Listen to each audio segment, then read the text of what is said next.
Every beginner artist goes through that phase where they are obsessed with finding their art style. And I get it, because it feels like having a unique style is the golden ticket to popularity and success as an artist. But what exactly is an art style? And why is it so important? And how can you find one for yourself? In simple terms, an art style is a blend of techniques and creative choices that give your work a distinct and recognizable look. Every decision you make, like the lines you draw, the shapes you create, the colors you select, and the textures you add, all contribute to a unique visual language called an art style. It's the sum of your artistic habits and preferences.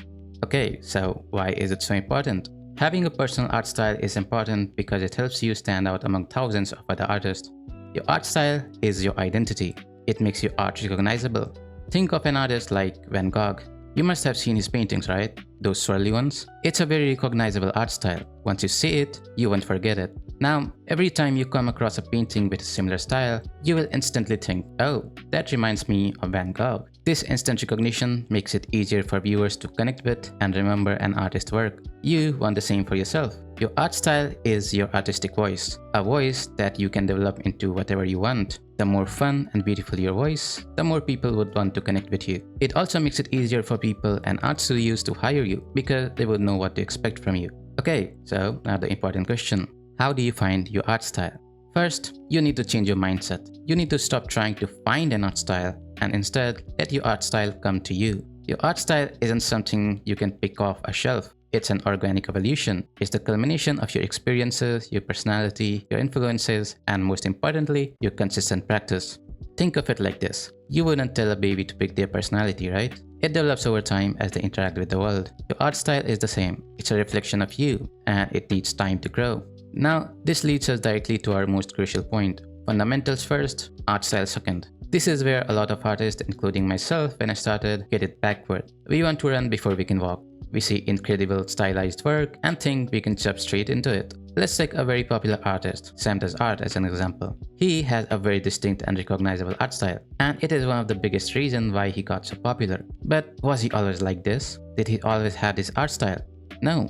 If you scroll through his Instagram and see the works that he was making before he developed his style, you would see that his fundamentals were already pretty strong. Values, colors, form, he already had a good understanding of all of it. And this strong fundamental knowledge provides him with the base to create his art style. He understood the rules, so he could effectively break them. If you try to stylize something without understanding the underlying structure, your art will often look off or broken in a way that isn't intentional. It will lack believability. So before you worry too much about your unique flair, focus on mastering those core principles.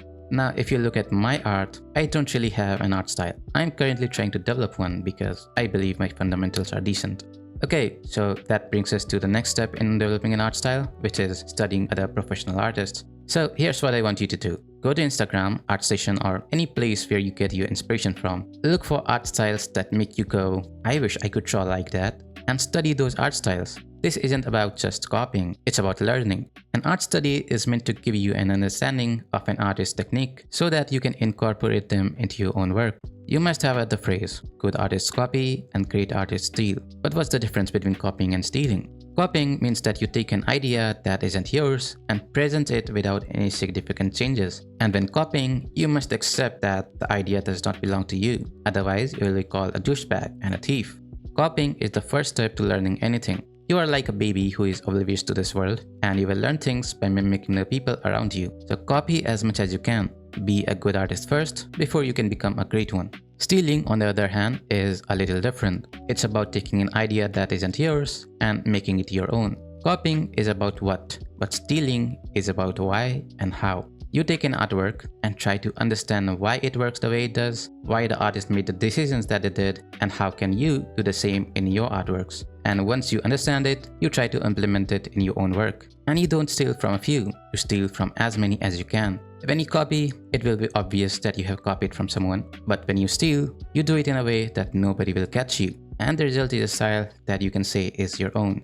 Now that you understand what an art style is, I want to share something really important. If your goal is to grow on social media like Instagram, then yes, having a consistent art style does help. When someone follows you because they like the specific post, they usually want to keep seeing that same kind of art from you. The moment you try to do something different, some followers might lose interest, simply because it's not what they expect from you or want to see from you. while other people might lose interest because you are drawing the same things again and again and again, and your art has become monotonous. And that's why it's very important that you don't let followers or likes define the worth of your art. Make art that you want to make.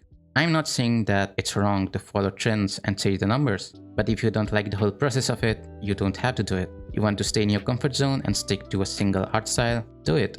You want to keep changing your art style every week? Go for it. You don't want to study the fundamentals because it's too boring? Well, don't. Or you want to only draw anime waifus because that's what you enjoy? Go ahead. Don't give in to the idea that I must only make art that's popular, or I must follow all the rules, or I won't succeed. It's important that you enjoy the process. Otherwise, what's the point, right?